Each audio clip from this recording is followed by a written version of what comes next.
সুপ্রিয় দর্শক আসসালামু আলাইকুম, ওয়েলকাম ব্যাক মাই চ্যানেল। আশা করি আলহামদুলিল্লাহ আল্লাহর রহমতে সবাই ভালো আছেন। সবাইকে আমার এই নতুন এপিসোডটি দেখার আমন্ত্রণ।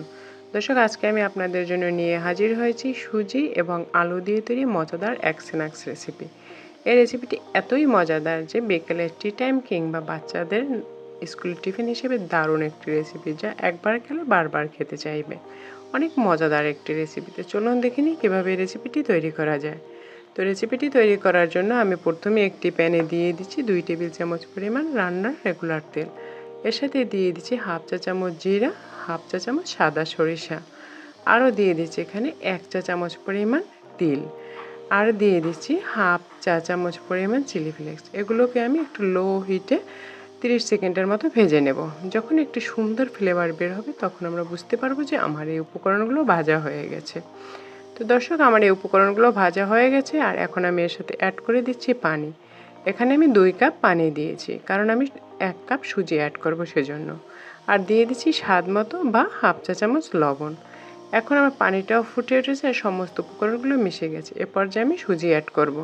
তো সুজিটা আমি একবারে দেবো না, ধীরে ধীরে সুজিটা অ্যাড করব এবং নাড়তে থাকবো যাতে সুজিগুলো দলা বেঁধে না যায়। আর 1 কাপ সুজির জন্য 2 কাপ পানি যথেষ্ট। নাড়তে নাড়তে যখন সুজিটা দেখবো এরকম প্যান ছেড়ে আসছে, তখন আমরা বুঝতে পারবো যে আমাদের সুজিটা সিদ্ধ হয়ে গেছে প্রপারলি। এই যে দেখুন, প্যান ছেড়ে অনায়াসেই উঠে আসছে। তো আমি সুজিটাকে নামিয়ে নিয়েছি, আর এখন একটু ছড়িয়ে দেবো যাতে ঠান্ডা হয়, মানে আমি অন্য উপকরণগুলো খুব সহজেই যাতে সাথে অ্যাড করতে পারি। তো সুজিটা ঠান্ডা হতে থাকুক, এদিকে আমি একটি এরকম বড় সাইজের সিদ্ধ আলু এর সাথে গ্রেট করে মিশিয়ে দিচ্ছি। গ্রেট করে দেওয়ার কারণ হলো যাতে এর আলুর ভিতরে কোনো দলা দলা না থাকে। তো দর্শক, আমার আলুটা কিন্তু গ্রেট করা হয়ে গেছে, আর এখন আমি এর সাথে আরও কিছু উপকরণ অ্যাড করব। তো প্রথমে আমি এখানে দিয়ে দিচ্ছি হাফ চা চামচ কালো গোলমরিচের গুঁড়ো। আমি এখানে কালো গোলমরিচের গুঁড়ো দিয়েছি, আপনারা যে কোনো গোলমরিচের গুঁড়ো দিতে পারেন। দিয়ে দিচ্ছি স্বাদ মতো লবণ ও ধনেপাতা কুচি। এখন আমি এগুলোকে আবারও হাত দিয়ে ভালো করে চটকে চটকে মিশিয়ে নিচ্ছি। তো মাখার সময় যদি আমাদের হাতে লেগে আসে, সেক্ষেত্রে আমরা কি করব, এরকম 2 টেবিল চামচ কর্নফ্লাওয়ারের সাথে অ্যাড করব। আমি এখানে কর্নফ্লাওয়ার অ্যাড করছি, আপনারা চাইলে এখানে চালের গুঁড়াও অ্যাড করতে পারেন। তো দর্শক, আমার এটা কিন্তু সুন্দর করে মাখা হয়ে গেছে, দেখতে পাচ্ছেন। আর এখন এটা থেকে আমি যে শেপ দেবো সেই শেপটা এখন আমি দিয়ে নিচ্ছি।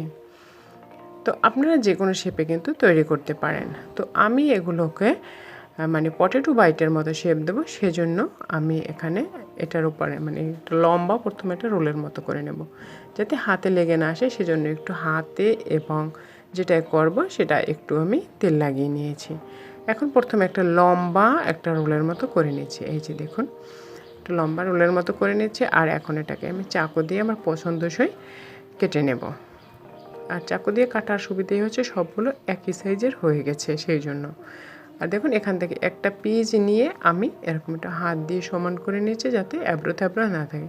জাস্ট পটেটো বাইটগুলো আপনারা দেখেছেন যেরকম থাকে ঠিক সেরকমভাবে আমি বানিয়ে নিয়েছি। এই যে আমার একটি নাস্তা কিন্তু বানানো কমপ্লিট, আর একইভাবে আমি সমস্ত নাস্তাগুলোই বানিয়ে নেব। খুবই সহজ, আপনারা একটু খেয়াল করলে আপনারাও খুব অনায়াসেই বানাতে পারবেন এই সহজ নাস্তাটি। খুবই সহজ, যেভাবে বানান না কেন একদম ইজি। তো দর্শক, একইভাবে আমি সমস্ত নাস্তাগুলো বানিয়ে নিচ্ছি। আর দর্শক, যারা আমার এই আজকের রেসিপিটি দেখছেন, রেসিপিটি দেখে যদি এতটুকু ভালো লেগে থাকে, প্লিজ একটি লাইক দিয়ে চ্যানেলটিকে সাবস্ক্রাইব করে দিবেন। তো আমার সমস্ত নাস্তাগুলো বানানো তৈরি, এখন আমি ভাজতে চলে এসেছি। আর ভাজার জন্য আগেই প্যানে তেল গরম দিয়ে দিয়েছি। আর তেলটা মোটামুটি যখন গরম হয়েছে সে পর্যায়ে আমি নাস্তাগুলো দিয়ে দিয়েছি, কারণ তেলটা একদম হাই হিট করে নাস্তাগুলো দেওয়া যাবে না, তাহলে উপর থেকে কালার চলে আসবে আর ভিতর থেকে কাঁচা থেকে যাবে।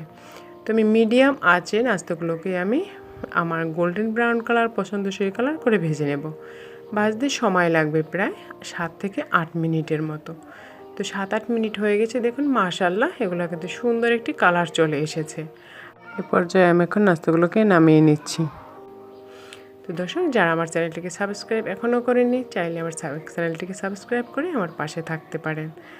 তো দর্শক, আমি এখন এই নাস্তাগুলোকে কিন্তু নামিয়ে নিচ্ছি একটি স্ট্রেনারের সাহায্যে। তেল ঝরিয়ে তুলে নেবার, তুলে অবশ্যই একটি টিস্যু পেপারের উপরে রাখতে হবে যাতে বাড়তি তেলটা অ্যাবজর্ব হয়ে যায়। আর একইভাবে আমি বাকি নাস্তাগুলোকেও কিন্তু ভেজে নেব। আর চাইলে কিন্তু আপনারা নাস্তাগুলো বানানোর পরে ফ্রোজেন করতে পারেন। কোনো এয়ারটাইট বক্সে ভরে আপনারা কিন্তু ডিপ ফ্রিজে রেখে দিলে কিন্তু এটা প্রায় মাস জুড়ে সংরক্ষণ করতে পারেন। তো দর্শক, আমার সমস্ত নাস্তাগুলো কিন্তু ভাজা হয়ে গেছে। দেখুন মাশাআল্লাহ কতটা সুন্দর হয়েছে কালার, আর কতটা ক্রিস্পি হয়েছে। যেমন ক্রিস্পি তেমন সুস্বাদু খেতে।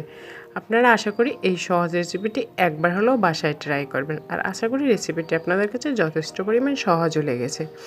এই নাস্তাটি কিন্তু আপনার ছেলে বাচ্চাদের টিফিনেও দিতে পারেন, বা অতিথি আপ্যায়নও করতে পারেন, বা বিকালের চায়ের সাথে এর তো কোনো তুলনাই হয় না।